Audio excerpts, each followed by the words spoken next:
All right. Okay. Think it's live now. What? It's an ordeal. Let me tell you. It is an ordeal.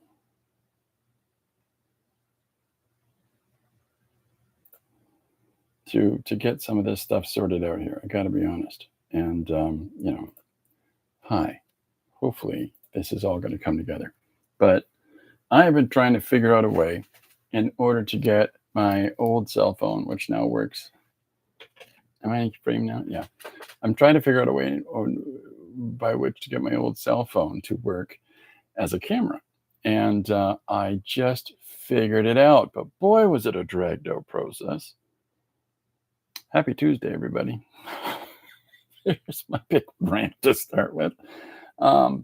So yeah, I'm happy to see everybody. Hiya, Linda. How you doing? Great to see you. Hiya, Tim. So I've got fun things in store that are in store. I'm sorry. So this is the image that I scanned that I drew last week with folks, and the page that I did on a black rag paper that I did with pencil crayons and various. I think it was a white oil-based paint and paint marker and a white jelly roll pen. So bear with me. My throat's a little hey now, so I'm going to keep sipping lemon water. So anyhow, hiya, Chris. Welcome. Great to see you. So I've got something exciting and fun to show folks, and I'm going to do so. Uno momento, s'il vous plaît. I know that's not how you say it, but it's more fun this way. It's a lot more fun. All right, let me get my big goofy face off of here and kick up the next camera. So this, is my mic on now? Was my mic not on before? Because I was having a rant. Okay, so a couple things. This is the page from last week that I was doing on the stream here. This is pencil crayon with white oil paint and a white jelly roll pen. And Chris says, "You rant." So what I've got in store here is some fun in the sun and excitement. I have finally figured out how to use my cell phone as a camera so that I can give a bit of a studio tour. I've got a studio tour assistant today, and she is going to help me out. But Mr. What's and What is having a nap because that's what he wants to do. So just give me a sec. I'll get this going. There we are. So this should kick on in a second. This is my cell phone camera. And so what I'm going to do is I'm going to walk around with it and show the studio space. Before I do that, I want to show you something really fun. This is what Lori gave me, this paint can. It was a gift from Lori for Valentine's. It's body wash and stuff, but she found it in a paint can. It's just super fun. It's super exciting. Okay, so here's the studio. I'm going to do, let's see, how can I get the camera right angle? I guess I'm going to have to move back first. So this is the studio space as you come in. And it moves across the room like so. Now the camera here is mirrored. I don't know how to undo that. But so in the studio space, there's all kinds of Shamil Shamazel Heart and Pep Incorporated. So my desk is made out of bookshelves. This is my studio helper today. Hold on, can I get you? There you are. Can you say hi? Can you say hi? No. Oh, maybe you will. You want to say hi? Anything you want to say? Hi, everybody. I'm an idiot. So, so in the space I've got bookshelf in behind over here, and underneath is all kinds of storage.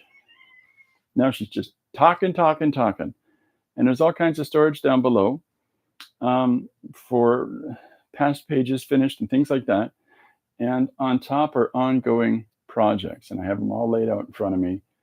Books that I'm working on, completing, an animation project that I'm working on, and additional tool stuff in behind on this lower shelf. Up top, I've got a whole bunch of platonic solids and other shapes, the electric mayhem, and a television in order to watch movies while I'm working. Behind me here, aside from some awesome DVDs, and down below I have, these are all books full of completed pages from one-page stories. So are these. Larger ones, smaller ones. And above that is where I lay out all the different papers for me to use. Sorry, I'm doing my best with the camera here. So there's different sizes of cardstocks and construction paper there. More cardstocks and jelly printed images. Much larger cardstocks and different colors of it. Okay, different styles of paper. This is all soft paper, regular old drawing paper, multi-purpose paper. Here's a bundle over here for 8.5 by 11. This is 8.5 by 11 cardstock, and then all manner of cardstock above that. So I'm sorry I'm missing chat because I'm on the other side of the room with the studio. So when I'm working on projects, I have all this in front of me again, in front of me, so that I can choose what to use. So I'm going to spin around this way. Yeah, okay. So there's a second desk, a second chair in my studio, and this end of my desk here can be used for things as well. And I can turn it around in order to sort all the ongoing projects.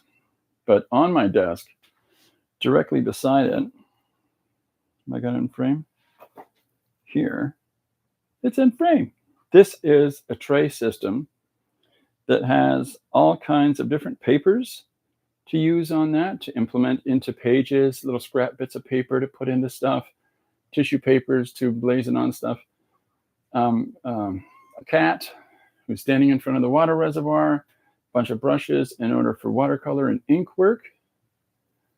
Thank you for your help, Lucy.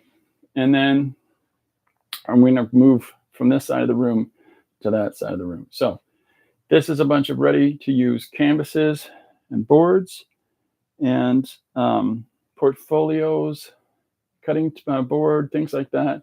These are the two carry-alls that I bring to comic jams and in classes. On the wall, I have a big section of wall that is board on it, and that board can be pinned into or taped onto or screwed into in order to hang canvases and papers on it to do work there. And so there's a whole bunch of different random things up there. Now, there's a bracket system at the top as well for something that's just a little bit larger, and then there's a wood strip across the top for something even heavier.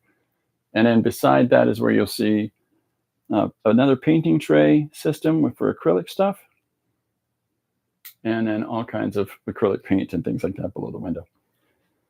Over here, I've got the drawer system. Each one of these is full of a mark making tool.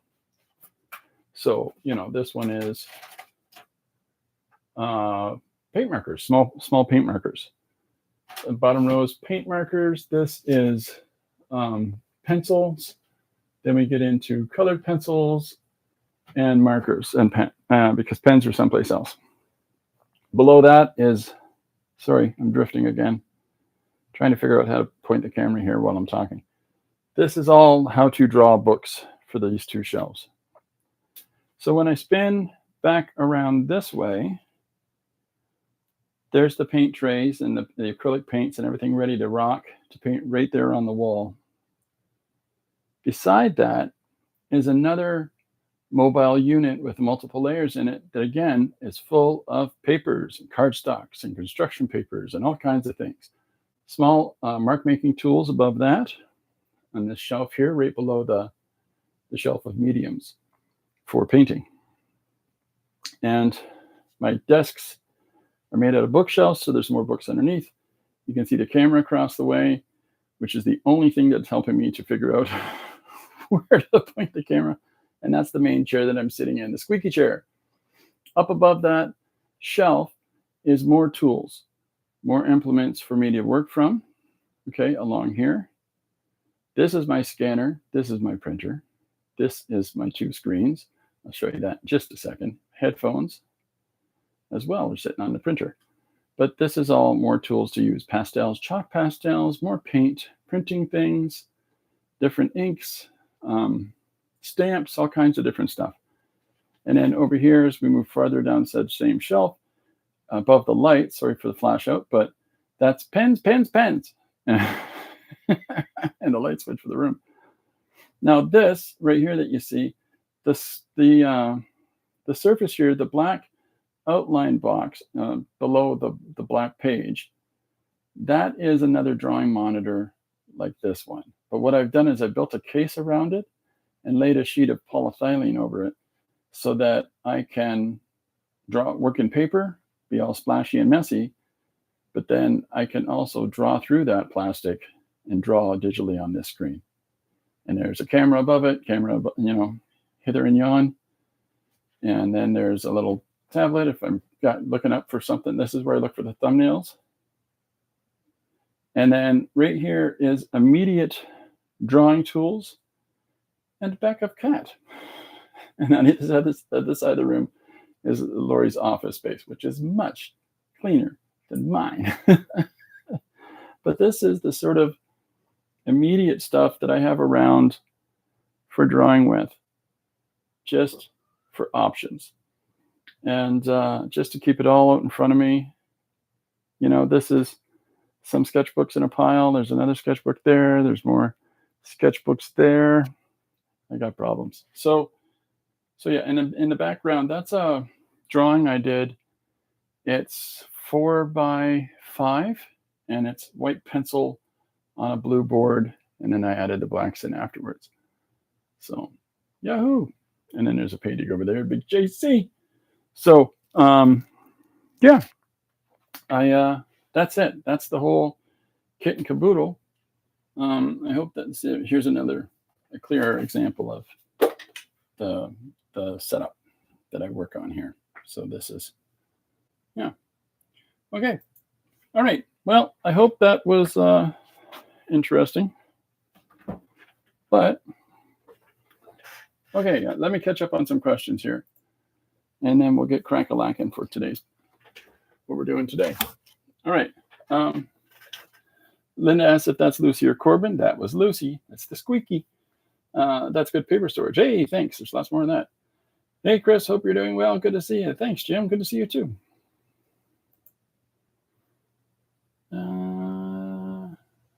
Yeah, I'm just trying to see what options I have here. So, and this is Jim. Chris says, Jim, we're having a studio tour. Jim says, hi, everybody. Oh, Chris is driving to work. So this is the different things that I have going on. I'm now running my my camera through OBS, my camera system through OBS, because StreamYard is like, you can only use 10 hours. Like, you stink. So, which is fine. This is fine. It's fine. So different. Just having to figure out all the wiggle rules here to get it to work. But this is what we've got going on. Let's kick over to the overhead. I'm sorry, it's a little bit more muted. Give me a second. I'll turn on the second light. Well, I don't know how much difference that made. There we go. We got the other background light in the room, which again does nothing. I got to sort this lighting system out. Sorry, folks. Okay, so we've got, this is the scanned image that I had up on the screen here. Here is the original of it. And, oh, I know why my cameras are set for the black paper. Okay, so this is what we did the other day. We did this in pencil crayon and a white paint marker, an oil base, no less. that we did the mist and stuff with smudging, and a white jelly roll pen that I don't know where I put it. So this is what we've come up with as the first of a page that I'm working on. Oh, and this is great studio space. Thanks, Linda and Tim. So this is the sort of thing that I'm doing for a suggestion from Afka in the Netherlands, and it's about two sisters that live across an ocean from one another, oceans and or sea and ocean, I guess. So, and they're twins. So this is a piece that I'm doing from that suggestion, and I want to make sure that it'll be okay to show pictures of people before I show that part of the page. But I thought I'd show people the progress along the way. The page that I posted today, Why Are They Running, is the operating title that I did for it. But this is this page that is, you know, how I want to do a musical.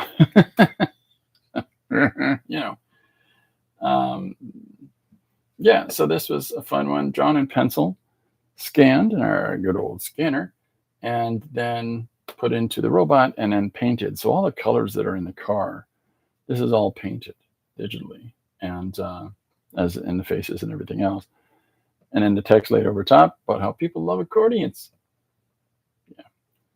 So, yeah. So in our overhead, you know, when you're looking at certain details and things like that, it makes a little bit more sense. Oh, our camera's back set to its setting. Good. So I've got a whole bunch of random pages that I've been drawing. I got this pencil, this red, it's a watercolor pencil, so I could actually do washes in this and blend a lot of these little hash moments, but I kind of just like it the way it is. Lucy, what are you climbing? She's not going to answer me. I got to teach her how to speak English. Okay. So this is just drawing random things that are popping into my view, watching television, whatever it is. That's Irving Finkel. He is an absolute genius in Sumerian history and reading cuneiform. But in this, he is my narrator. Did you know back in the past? You got to see Irving Finkel for that sound to make it. My mic cut out? I think it did. No, it should be on. I don't know why it cut out. Sorry about that. So there's our tour. Here's our mic on again. This is a great tour I'm doing. I'll do a proper one now that I got it all set up. Okay, so this is one of the pages that I've been working on. And here we have, you know, what's happening with the process on this. So I'm pleased by that. You know, I'm always trying to. Which one's working? Which one's? This is a frustrating day, ladies and gentlemen. Now we got to work. Now we have a working mic. Boy, oh boy.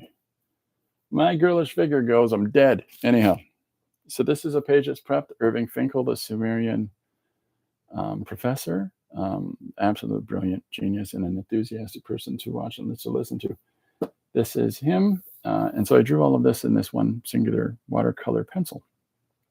But I'm not going to do any of the blending because I just kind of got caught up in the line work. It's a little blurred now. Thank you for our chief camera. But we'll get that rocking along. And then here's another page that I put together and have done nothing with. So, which I do a lot. Because I'm always drawing. And so this, you know, you'll get projects like this, you'll get material like this that just doesn't quite, you know, you find it, like you draw it and you do it and like, I know what I'll do with that. And then you set it aside for a second and you forget all about it because you're working on the next thing. So that's what this is. But, you know, happy days, right? So we've got a few different things on the go like that. In addition to the page drawn on the black rag paper. This is a picture of Terry Thomas, right?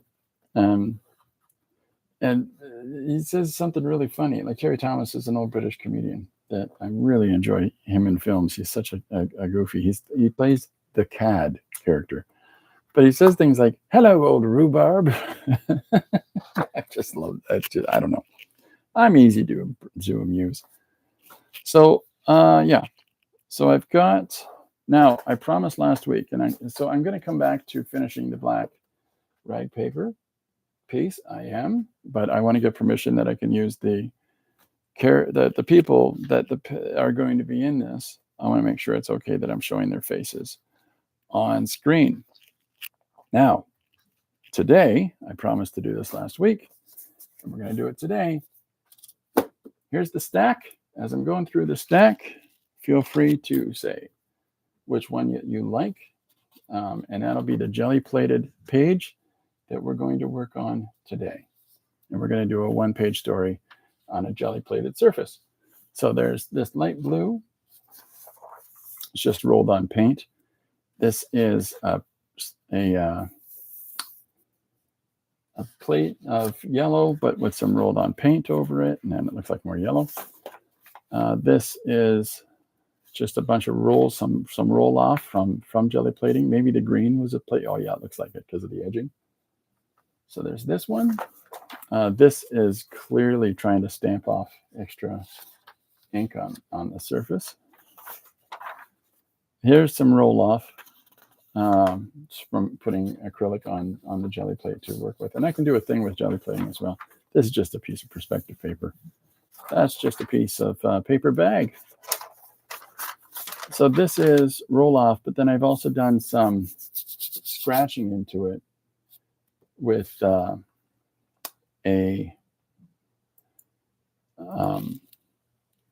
knife, a canvas knife. And I'll show you something with that. Just give me one sec.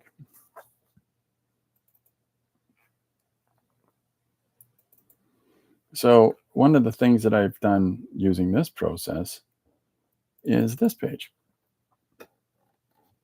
Okay, so this is the same kind of a surface.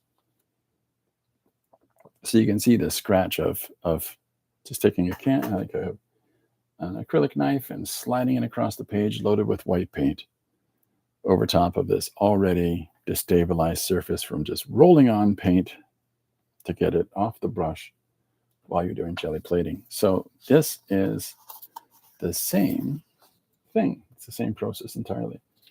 Now I used the horizontal line from this to emulate or suggest clouds, even though clearly they're not clouds. But the beautiful thing about the human eye is that we fill in the difference. This is a study that I did for 2 twin 1.5 by 4 foot paintings of this image. And so they centralized this area across here. I did not replicate the white part on them, but the subject matter was what the study was for. Exciting times at the OK Corral, folks. All right, so next up, we've got, so there's that surface, okay? I don't have to pick that because I spent more time on it.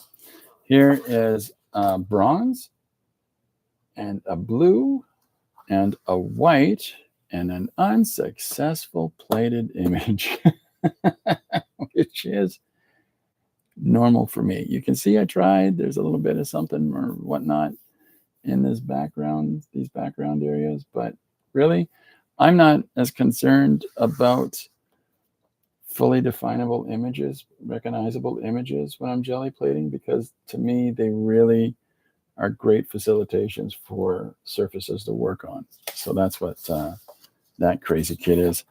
Here is one, and these are all on cardstocks, by the way, colored cardstocks, regular cardstocks.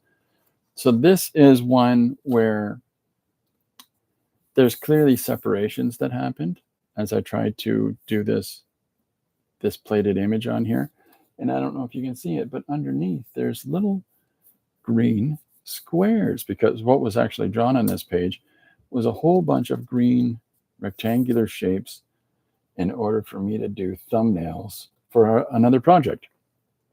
And I just went, yeah, you know, that's a piece of paper. I'm going to use that. Let's beeping.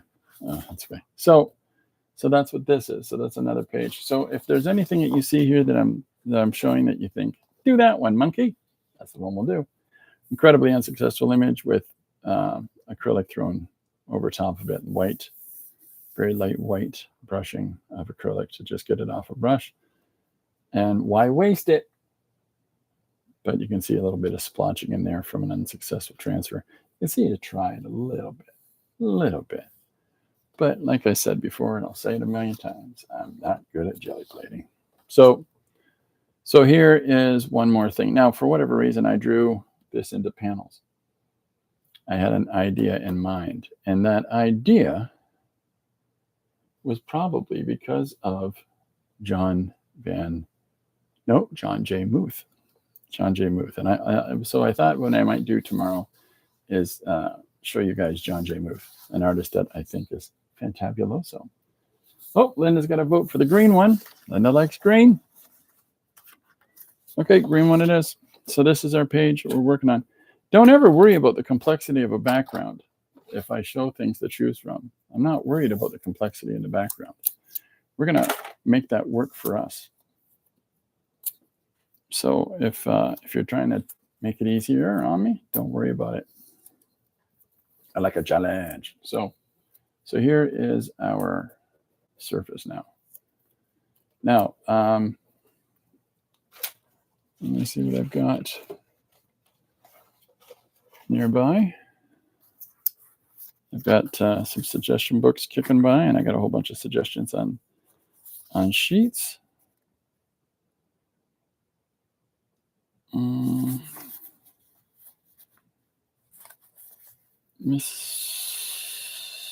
Oh, heavens.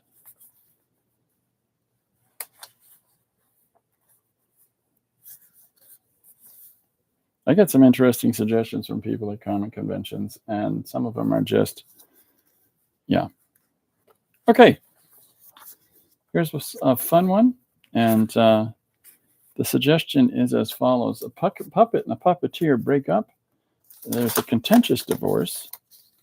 And the puppet gets the arm in the divorce.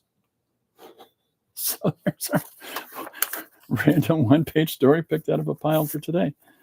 So this is something I keep nearby as well, just in one of the little things of paper that you see.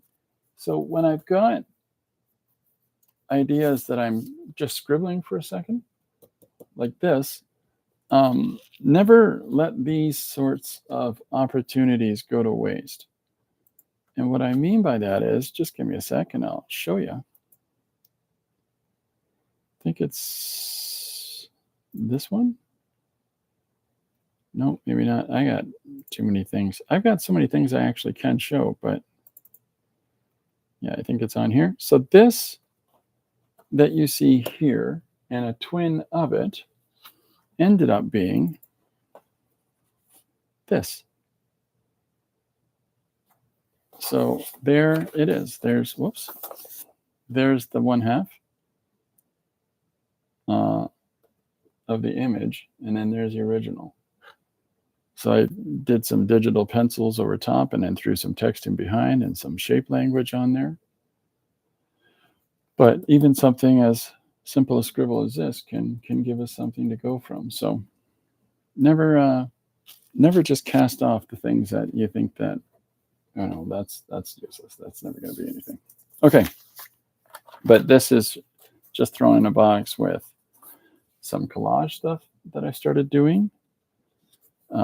And clearly these two cards were from the same collaging items, but I've made them two different things to work on, two different postcards to work on. So this is just a box of postcards to do. And then there's all kinds of things in it. This is a whole bunch of different kinds of paper and little squares of paper on top. Here's a dude sitting on a rock. There's the other half of that first thing that I showed you. So the two of these go together, like so. So yeah, this is, again, all kinds of different paint. That's a jelly plated image that I did some paint marker on top of. in a really rough, kind of loose way, because the intent was to finish it all digitally, and that we did. But there's so many different things that you can try. So I've got a bunch of these smaller jelly plated surfaces to work on as well. And I'm really looking forward to this. I get away from myself from sometimes. And like in this case, I've stepped away from working on jelly plated surfaces for a couple of well, since the start of the year, really. And we're going to get back into that. This has got tissue papers in it, things like that. And there's a pattern here and the reversal of it over here. So that turned out pretty fun. Now, there's a lady named Ruth. I think it's Ruth Andrus. It might be her name. She does landscapes. Now, when she does her landscapes, she'll print like they're etching surfaces that she works on, but she'll also throw brushed elements into them. And I thought that was kind of fun. And I discovered her right after I started doing little landscapes like this. And I thought, boy, maybe I need to finish some of these things because they're quick and they have some sense to them. This is a cutoff from a larger drawing, as are these, as is this. I'll trim drawings and save the extra stuff. So that's what these are. Anything counts, folks. You can still put anything to use for yourself. That's the diversity of papers that are in these kinds of setups. So anyhow, all right. So let's take a crack at. Oh yeah, I forgot to show you that. This is a white jelly pen. Is what this was drawn on a piece of brown mat board for putting around a picture frame. Like putting in a picture frame for around your photo or your painting or whatever it is. So I just chopped up some mat board, made a bunch of curves out of it, and this is drawn with a single jelly roll pen. So you can explore all kinds of possibilities and all kinds of avenues using very basic tools. So yeah, let yourself play. Okay, enough of the traveling monkey show. What was our suggestion? Our suggestion is a puppeteer and a puppet break up. So, and they have a contentious divorce, and the puppet gets the arm in the divorce. Fine, let's do it. So I think that first and foremost, let's introduce our characters.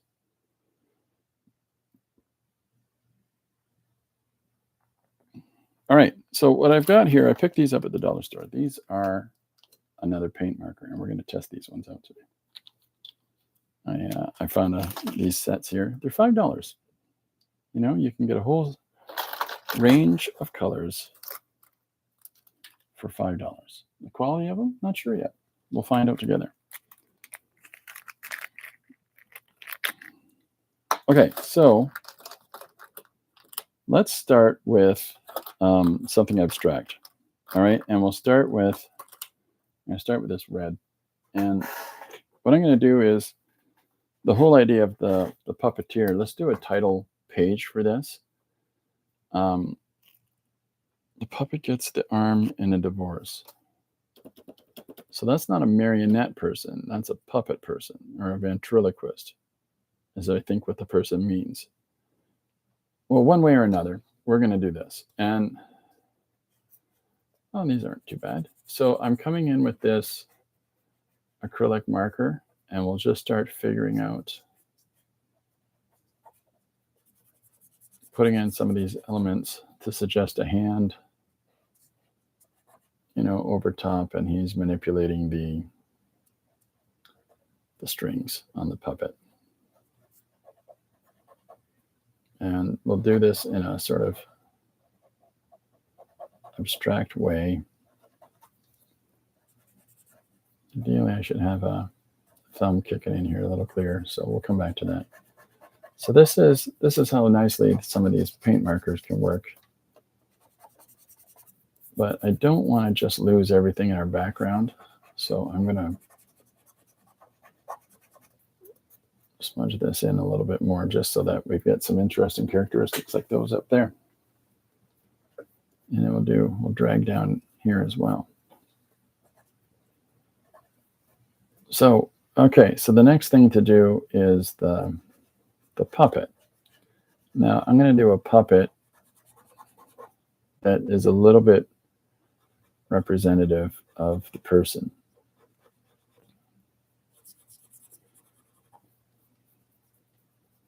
So that, he's going to have more,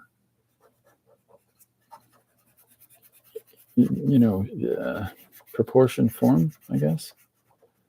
I didn't want to say proportion because I might change my mind while I'm drawing it, because I do that. Right, but we're going to have him in here, and we'll get the body in place here as well. So the idea being that this is a person being manipulated on strings, and what I'm going to do with that is put the title over top. So that's entirely the purpose of our puppeted man.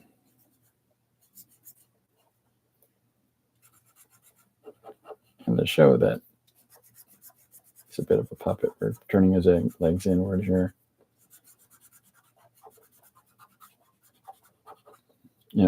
It's like a symbolic way of saying that he's not in charge of his mobility.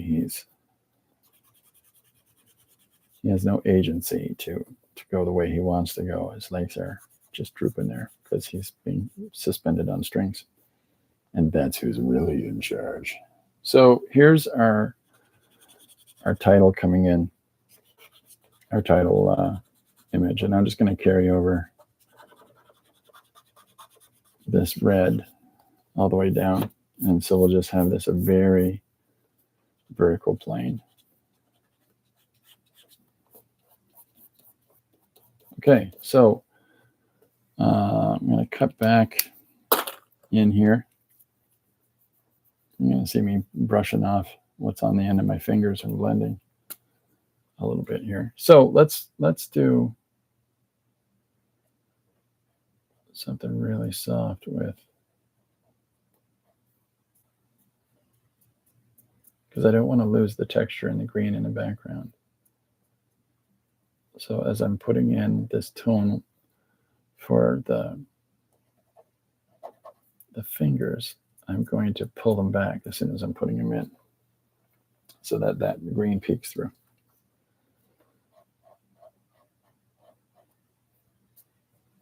And here as well.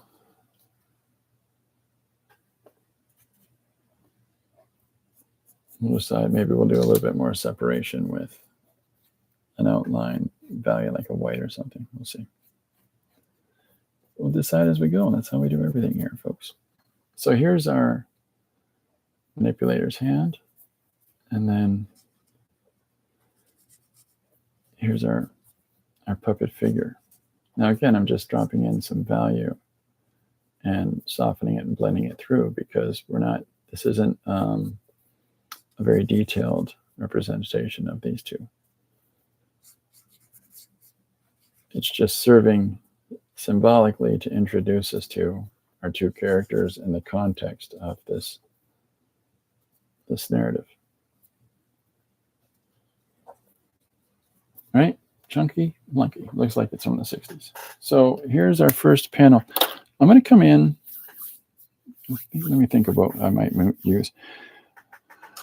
Let's see what a white pencil is going to let us do. Let's see if it's going to be able to utilize any tooth that's left in the paper. Yeah, I like that because it's a softer It's a softer mark making tool than where I use a jelly roll pen or a more application of acrylic. This is it's clean, but at the same time it's subdued. And that's what we're going to use to put our strings in with. So the abstracted shape of our main character is getting a slight bit more structure to it, just to pull it off the background a little bit.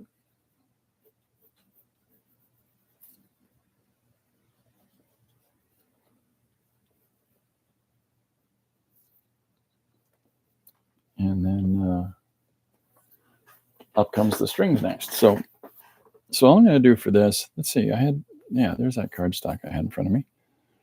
So I'm going to just take this piece of cardstock and I'm going to put the strings for our guy over here into the drawing like so. So fingers, arms.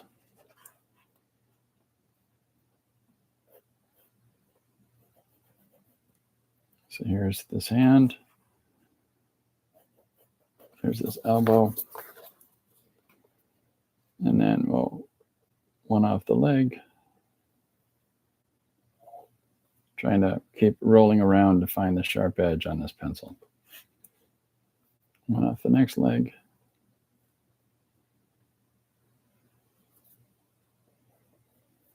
And one off the noggin.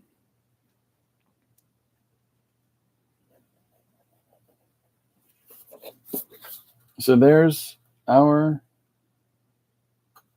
title image, our title panel. I'm going to sharpen this a little bit just to give us a little more point.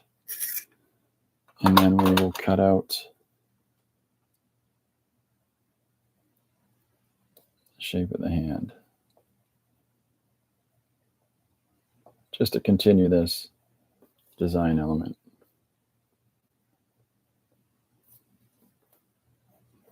What was that guy's name? Bass?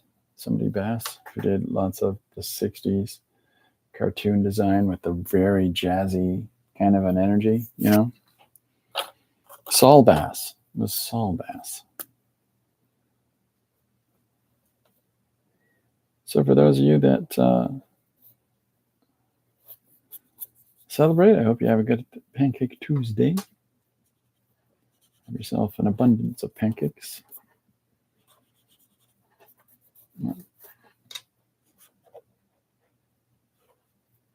It's one of those days. So I'm just tidying up some of the line work here and just carrying this over. But we're going to leave this area down here at the bottom for behind our words. So there's our first panel, very abstract. And, does the job. Now, I thought, let's see what I got. Show us what you've got. Okay, so I've got some random bits of paper. These were around our serviettes when we were at a restaurant recently. So I thought I might utilize these in this page. And the way I'm going to do that is that I'm cutting this piece off here. I'm going to, I was just deciding on the width there. So now I've got these shapes here. And what I'm going to do is take the glue sticks that I have kicking around here somewhere. And I'm going to put these into the surface of our paper. So this is just me having fun today. Guys and gals, boys and girls. There's no big design plan in this big old pile of bricks. So here's this K letter from the napkin holder. And then I'm going to take these red squares or red rectangles that I've cut off, and I'm going to place them in here as well. Why? Just 'cause. Just to shake it up. Change the, the working surface that we've got in front of us. And just add some of those in there as well. Now, let's draw the defendant. Would this be the defendant, I would think, maybe? And the plaintiff. So what I thought I might do is take the white pencil crayon aspect of this and draw in our puppeteer. Is that the word? So I'm going to carry this line up like so. There's an artist who I absolutely owe a debt of gratitude and appreciation for his work, and that's a guy named Dave McKeon. He did the covers to the comic book series Sandman. He teaches at the London School of Art, I believe it is. And phenomenal creator. But if you get a chance to look at Violent Cases, which is my favorite book by him, it's absolutely wonderful because he really shows you all the different approaches that you can take to things. So what I'm going to do now in this next vertical panel, even though I've got these red bits of paper glued in here now, what I'm going to do is I'm going to tidy up the edge of this here, blend that in a little bit. It's close enough. And we'll take this one out when we get to the next panel, or we won't, the overhang. But I'm going to draw our puppeteer as though being interviewed. The question is, do you want me to draw it in white? Or maybe I draw it in pencil. Here, I've got this. Just so it's a little more easy to see. So we're going to draw our puppeteer character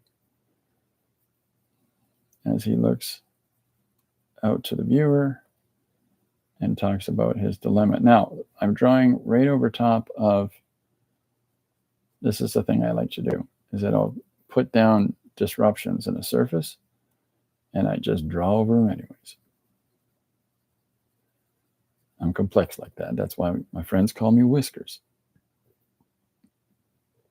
So I'm giving him a soft eyebrow, soft expression in order to try to show some of that emotion that he may well have about regret and loss because of our narrative. So I'm just putting in some lines for his hair, and we'll come back in a second with the white and start punching some alternate values. And then I'm going to come back in with that flesh tone paint marker and start jumping up some values in the face too. I hope you can hear me okay. Trying out different stuff right now. So, and we'll do a better, more formal studio tour to put on the old YouTube.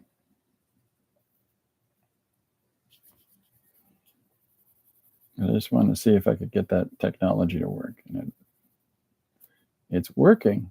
It's just not tidy. So with the red rushing through the center of the face here, it can be, a little disruptive, right? What's the point of that, Runsman? Boy, am I glad you asked me. I call it interesting complexity,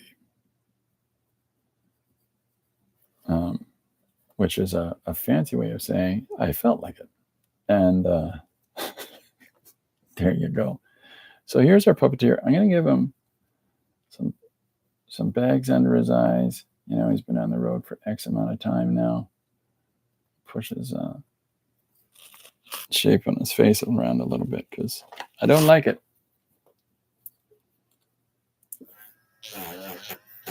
Why, pardon me. Here we go.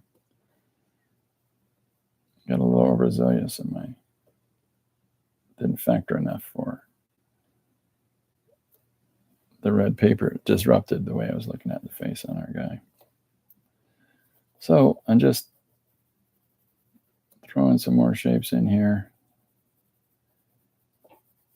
as we put our guy in. And then I'm going to come in a second. And I'm going to cut in with the white as well. So it's not just the darker values pushing back. We're going to have some light ones in. His head's too wide. At least I thought it was. I didn't like his haircut. What's your deal, Chris? Didn't like his haircut. All right. So here's our guy. I get him a bit of a furrow in his brow. And we'll expand on this in a second. And then we'll get his jawline drawn here and so forth. So but here's our narrator. May well be untrustworthy. We're not sure yet. We haven't decided that in our story. But the suggestion for today is a puppet and a puppeteer break up. The contentious divorce. The puppet gets the arm. So here's our guy. I want to put his hands in the foreground. It's very important we focus on the fact that his is the hands that, let's at least get one in. It's important to represent him as the person who's the manipulator. What are the best things to show manipulation? Hands. This guy is handsy. Yeah, that's a free joke, folks.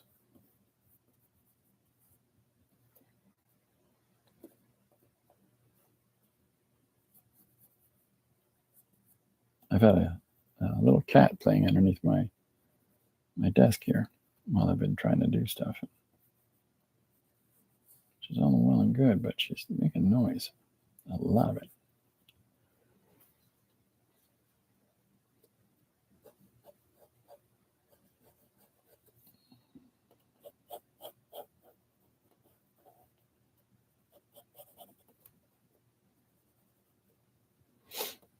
All right, so here's our black line art, and now we'll go and do some white line art.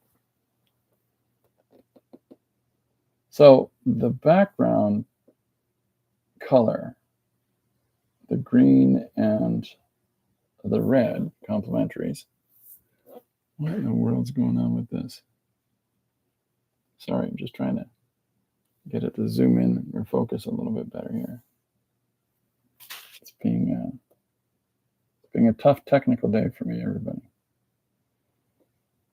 Some people are far more perfectionist than I am and say, well, then don't even stream. Why would you even do it? You know, it's not about a big old ego. It's got to look perfect. No. We're just getting ideas across here. Which is probably why I don't have the spit and polish and growth of other channels, but that's okay. You know any friends that might want to check out what we're doing here, let them know. And say, don't expect a lot. So I'm using this white pencil crayon and I'm starting to put in additional details, you know, and we can form different shapes in the face that give it more depth and more dimension. You know, like there's ways that we can apply pressure to get more enhanced little white areas to imply that area is closer to the viewer. So that's what that is. Or, oops, let's put some white on that chin in order to draw it off of the green and red below it, and then soften white in between.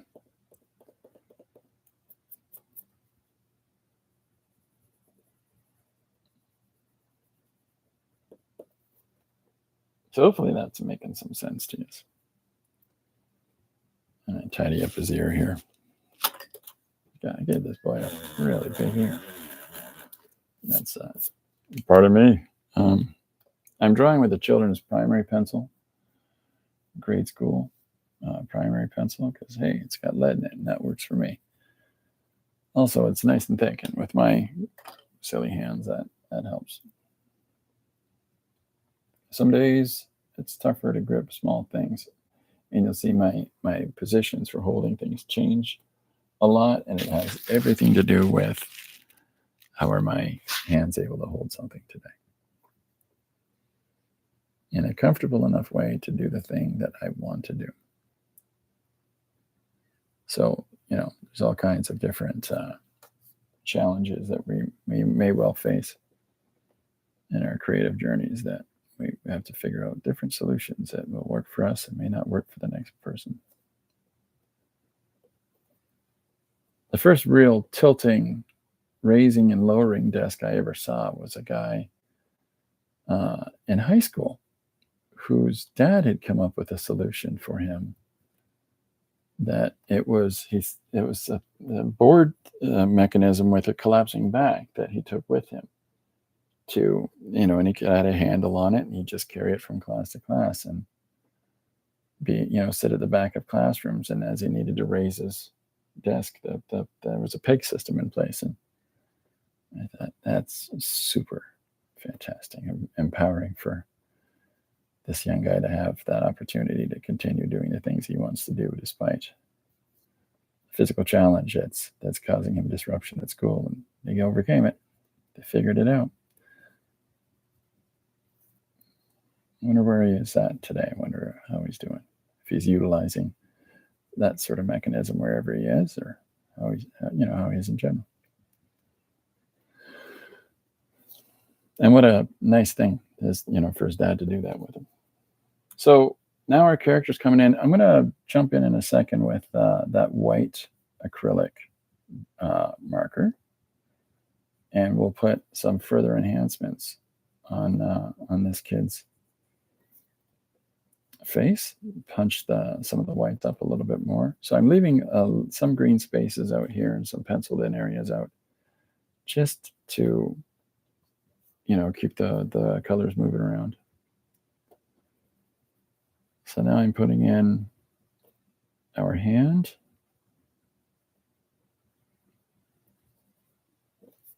For our puppeteer as he's talking. And this is a glass that I'm going to put down here. So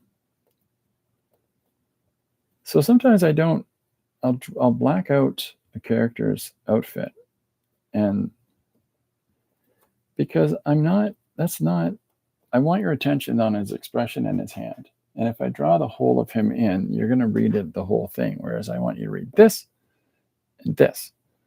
And so sometimes, because I'm basic, so I'll just focus on the real pieces of information I want you to look at.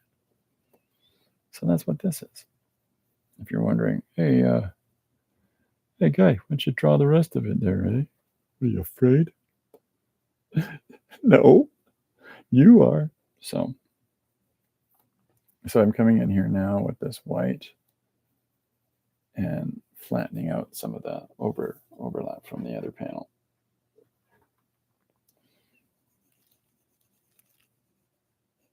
Like that. Now, it's not the same. This is red and that is green. I recognize that. However, it's just one more little thing that sort of draw them closer together. Now, our glass of drink. So I'm going to draw in some reflections here, and then I'll add some little punches to that in a moment. Let's try this, the acrylic paint marker, and seeing how much control is this going to give me for the paint that I put down. So hopefully his nose is popping up there. And now we're going to draw some attention to the eyes and the tiredness of the eye. Hopefully will get picked up. So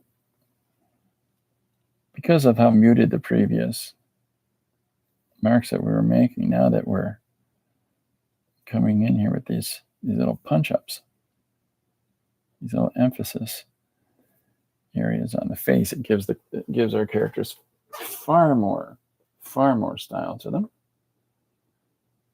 And oh, hi Liz, welcome aboard. It gives far more personality to them because they've got lines, they've got a life untold here. We know he's not a young fella. We've given him some character lines,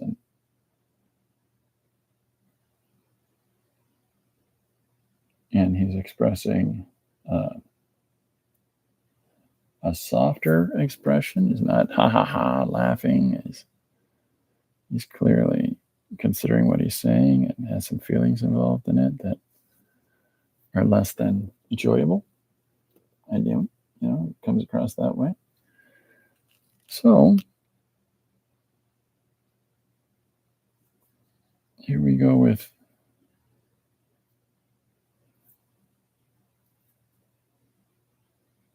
adding some ridge lines, some furrows in his brow,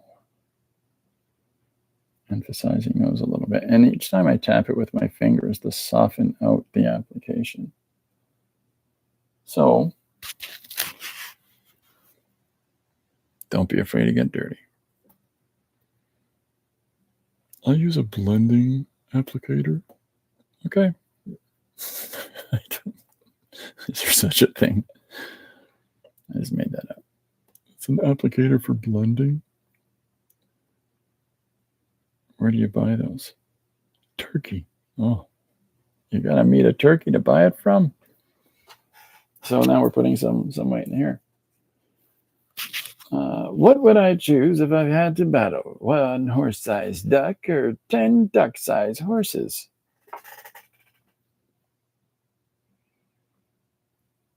Well, I think a horse-sized duck could be quite unruly. Whereas the duck-sized horses, well, that to me sounds like a large box problem.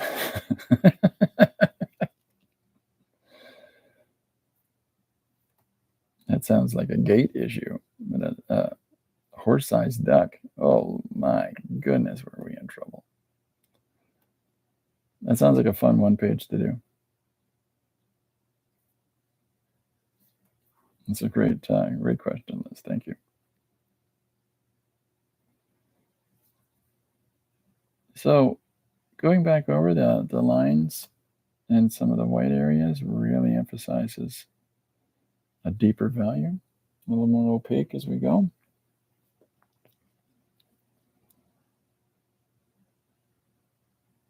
Some stress lines in there. Let's just get more of this other side of the face down before we start getting too definitive.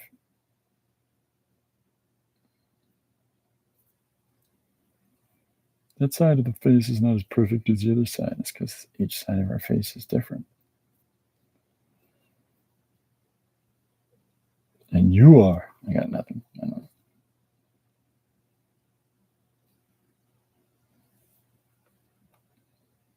I used to be really afraid to put down marks that, weren't always lovely blended little things.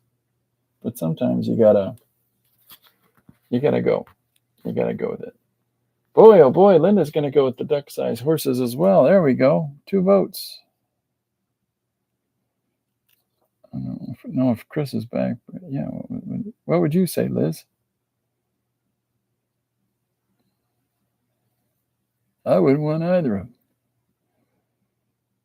What am I going to do with duck-sized horses other than keep them in a box to keep from attacking? The horses are attacking.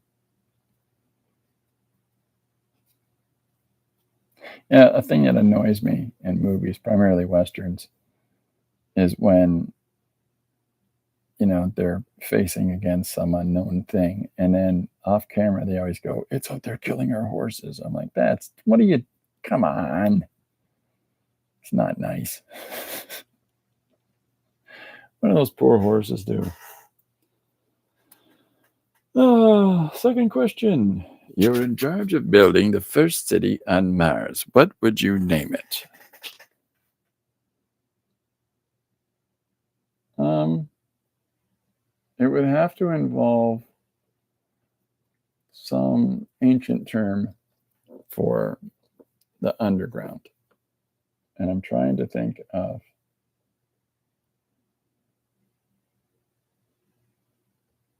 something other than Hades, which is probably the go-to for the Greek underground term. And the reason I say that is, there's not going to, it's easier. There's all kinds of studies that are saying it would be easier on another planet or the moon for us to build underground than it is for us to build on the ground.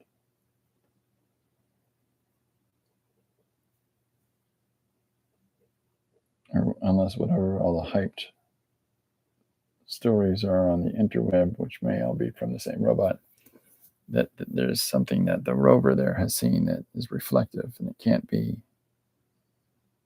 They're pretty sure it's man or creature made.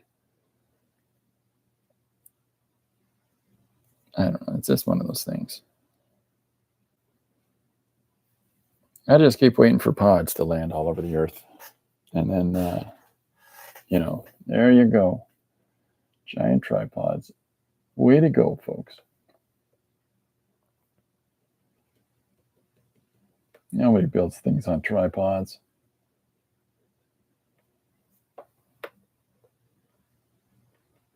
Unless you want to walk around the city and zap things with your death rays. Martians come to invade the Earth. I'm going to get a cold. That'll show them. Okay. So we've got more personality, depth, characteristic, all kinds of different things going on in our guy here now that we didn't have a few minutes ago. So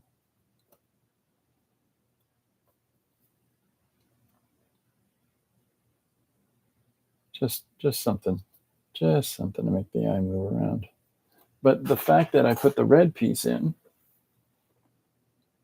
oh, nice. Linda would name it Rouge Rock City after Baton Rouge. There you go.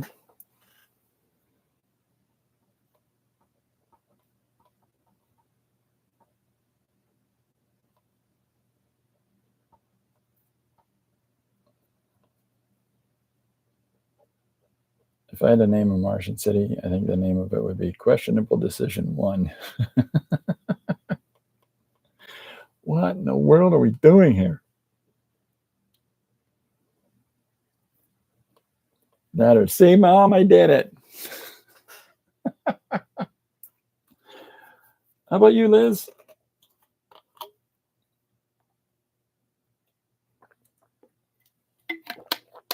Linda's asking you, Liz.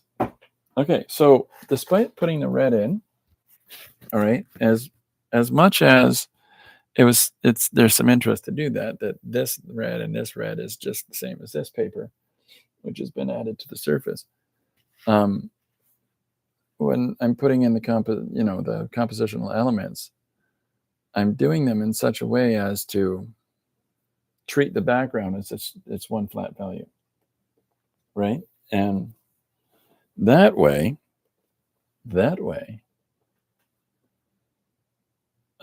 we can just still follow the creative narrative elements, but there's something interesting and different in the hand now. And if I color in, this background of flat color, and so this red gets lost a little bit in it as well, it just unifies it even more. So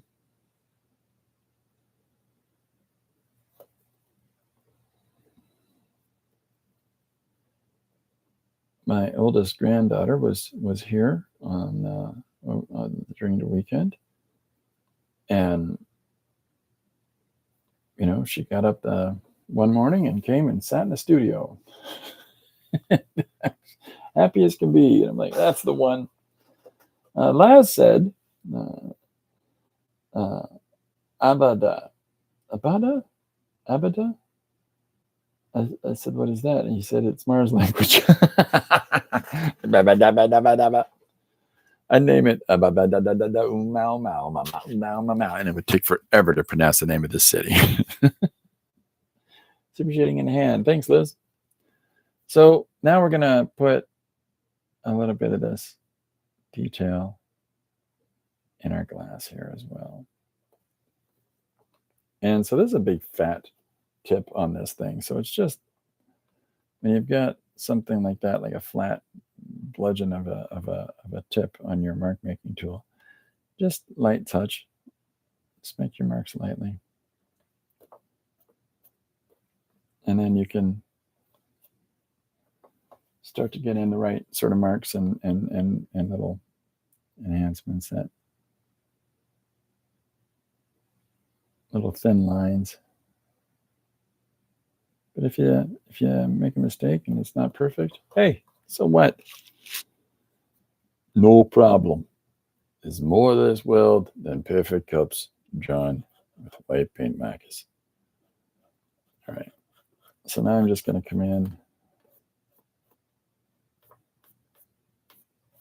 and put the countertop beneath this crazy kid's hand.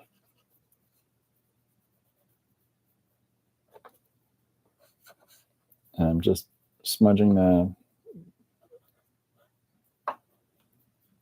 the opaque white as I'm placing it down. Yeah, so there's our tabletop. So here's our second panel. Now, magic question time. I can come in at this point with this guy and with this guy. And we can add, continuing on this value addition here, we can come through here and put in little pinches of this value throughout his face as well now, just to give him all kinds of interesting values in his skin, and a little more to our guy, a little more depth, a little more structure. But we're still letting some of that red and that green peek through. And I'm diffusing the color as I'm placing it in. I don't want to be so overpowering that, it eliminates out the white. So I want him to look pale and disappointed. So while I'm doing this drawing, I'm thinking about the suggestion, which for those that may have joined us late, is, where did I put it? There it is. Our suggestion was puppet and puppeteer break up, contentious divorce, puppet gets arm in the divorce. So, as our potentially untrustworthy narrator is telling us, what has happened in our story, and we've established the two sides of this thing in our title card, but as this guy's narrating a story to us, I only showed one hand. Almost names were a curious thing. What was your almost name? And if you could change your name, what would it be? Zaldamo. I don't know. My oldest son, Sean, was going to be named Alexander, but then my sister beat me to the punch. She had a child before Sean was born and named them. She liked the name Alexander as well, so she got it first. So there's nothing sillier than cousins with the same names. My name's Larry. Is my brother here? I guess they're not cousins or brothers, which is actually worse. But like, I knew a family where the one guy's name was James was his middle name, and then his younger brother was born, and James was his first name. And I'm like, you can't think of more names than that, you know. So this is all smudged out. This flesh tone color, which is the same as what we used here. I don't know. I often, when I was a teenager, I was in a band with some friends called Chester Polyester and the Incredible Fruit Basket, which is just a silly name. But oftentimes, like in the genealogical, like a family search thing that I did, like not gene testing, but like trace your family tree. I used Chester Polyester, and there's a number of things that I've used Chester Polyester in. I go to Starbucks, I'll tell them, "What's your name?" "Chester." "Oh, okay." And they'll put Chester on the cup, and that's a joke for no one but me, because who else knows? Well, you guys. And yet at the same time, it gives me a giggle. But my mother was not likely to name me Chester Polyester. But I choose that or Antor the Chameleon Man.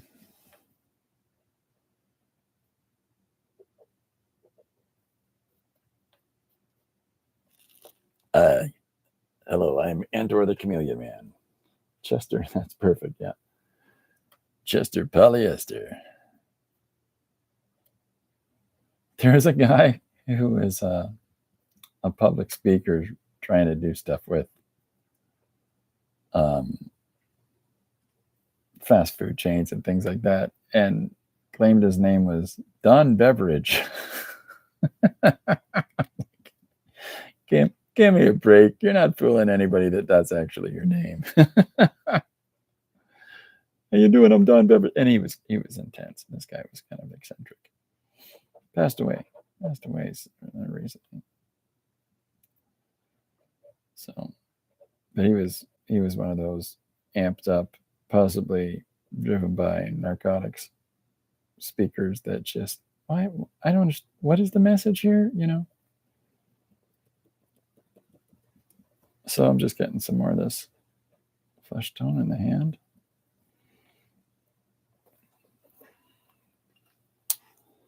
I had a friend years ago whose name was Mary Sue. Her sister was Mary Frances. I never did understand the logic. Well, probably because they're one of those families where all the kids go by their second name. But, you know, it's interesting anyways. And then, of course, there's always my go-to story about names. I knew a guy named Henry. He was German, Henry, so when he was a boy, he was named Heinrich Henry. But when he came to Canada and his name anglicized, it became Henry. Apparently, when he tell people say, "What's your name?" He'd say, "Henry." "Is that your first name or your last name?" "Yes." What a troublemaker. My goodness gracious. So, I'm not sure yet. I think, pardon me, I've got these two greens, and I'm debating on whether or not I put one in the suit. So let's test this out first and foremost. Yeah, let's use this. Let's just do a little bit in our shoulders here. Pardon me. And then we'll draw that down a little bit.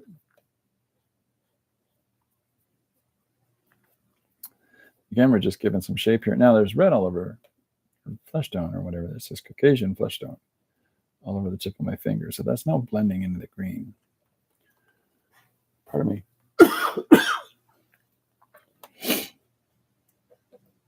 Has anybody got a glass of water?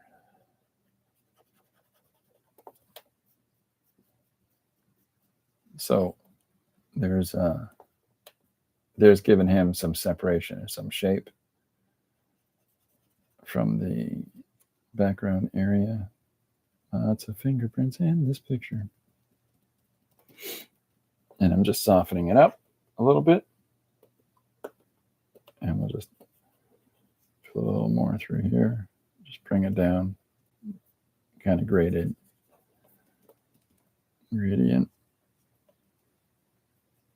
Take out the red. Take the red back a little bit like we discussed earlier.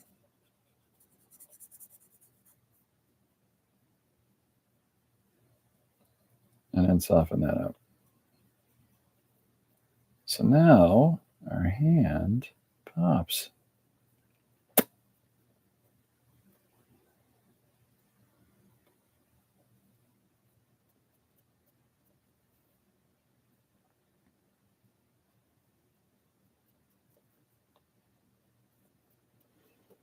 Hopefully, that makes a little more cohesive sense now.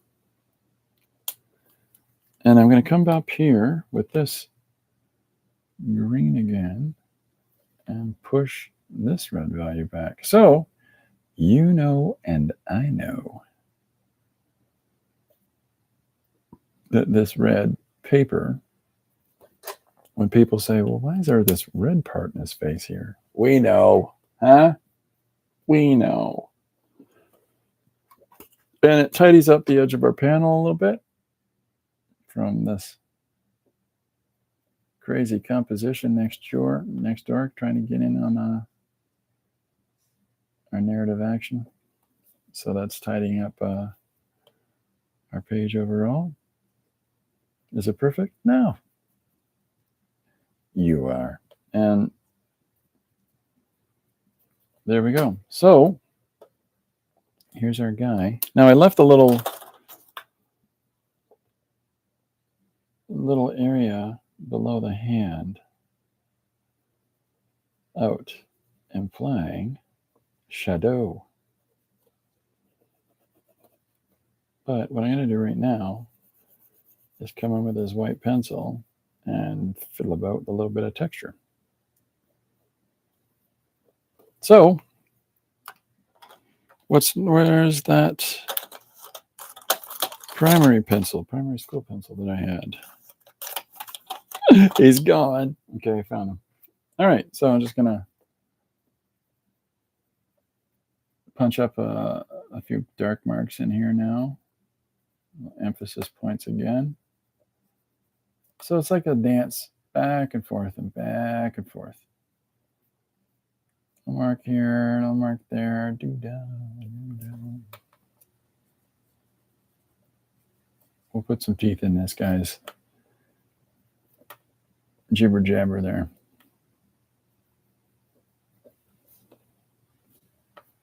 It's a crazy combination of colors, yeah, but at the same time, they're all working together as a team. Team.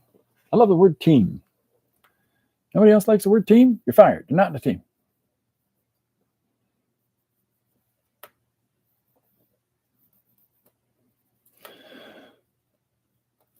So here's a little bit of emphasis in the brow ridge. No, solid lines.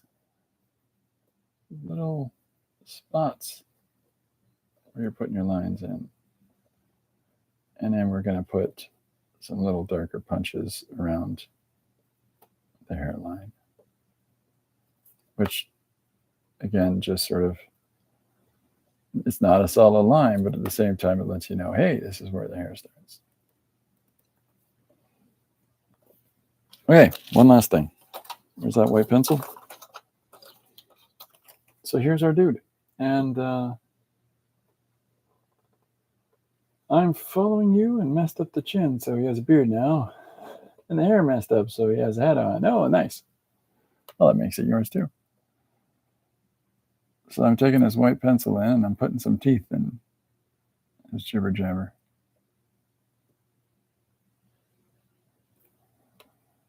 You know, and when the scans, you know, it might not be as easy to see now, but when it scans, it'll pick up the teeth in his mouth.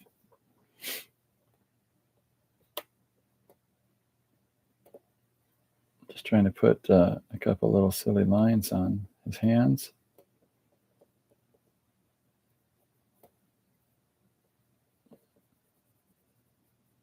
Bend that hand around a little bit. My goodness gracious. And then why not? Where's that light green that I was using? Oh, light green. Well, maybe not the light green. I think what I'll do is that I'll take a red pencil and put an emphasis line around our guy from the background to just further separate what's going on here from here. So instead of this black pencil line, which I'm not erasing, I'm just going over. But now this extra red pencil element, the red lines that are in this part of the face are getting tied together a little bit more because we've got more red lines all around the character now, outlining him. So now this doesn't seem so disconnected, maybe. And again, I'm not doing a big solid line. I'm leaving little spots. And then we'll put that same thing right there. So there's our guy. We could do it here too. Just to push that hand forward a little bit more. And again, ties in this. People are going to think we have an idea of what we're doing. My goodness. Okay, so there's panel 2. So, I mean, I guess we could probably go in here and enhance some of the reds. Tidy up around the outside edge of our guy. Nice little clean business.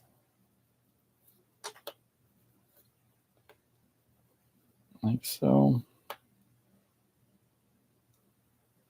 Yeah, I'm pretty pleased with that. Tighten up this arm here. So, yeah, these two panels coming together pretty tightly. So here he is saying his side of the story. And of course, the next thing to draw in the next panel. Okay, follow along for a bit. I'm going to head out for a bit and see you next time. Thanks very much for stopping in, Liz. Thanks very much for everybody stopping in. So what I'm going to do is I'm just going to put this. So what I need to draw next is this the puppet character. And so what I'm just going to put down and is the shape of this panel. That's the next vertical space that the next panel is going to take up. So a little guideline for myself for how that's going to go. And then, of course, this is the big, response to it. I have to figure out what my puppet's going to look like, which I haven't any real idea for that. But I think he's going to look somewhat similar to this guy, but just a silly puppet version. But it's getting to that time for me where I need to get on this dusty trail and go get some stuff done. So here is our page today. So this is a jelly-plated cardstock that I'm working on. This is a piece of cardstock paper with a jelly-plated surface to it. So what that is, it's a sheet of gelatin that you roll acrylic paint on. You can then take a high contrast image, very strong light areas, very strong dark areas, lay it over top, okay, give it a few minutes really to settle in, and then as you peel that off, it should leave transfer of it.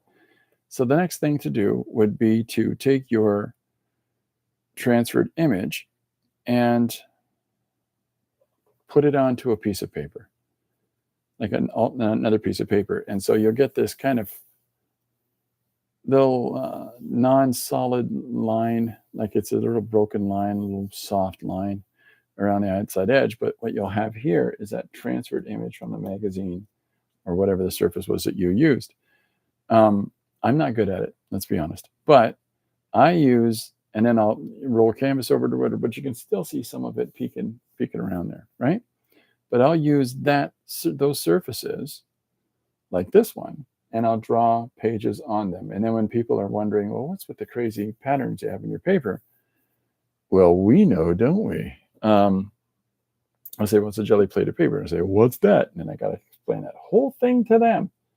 So, but what it gives us is all kinds of interesting ways in order to put together a composition on a surface. And let me see if I can find. So here is, just let me move this. This is a jelly plated surface, this image that's on the screen now. And so you can see that there was a seam line in the paper, but what we've got here is this splotchy, destabilized pattern, this granular splotchy nonsense. And so as I draw the composition over it, put the school bus in, and then I'm putting the trees in behind it, this business here informs me along my process to say, well, let's have something similar up top, separating the light from the tree in behind the trees. So that sort of gives me an insight as I'm working on that. Liz says they are prints from a gel plate. Thank you so much, Liz. Yeah, Liz makes far better sense of it than my crazy explanations.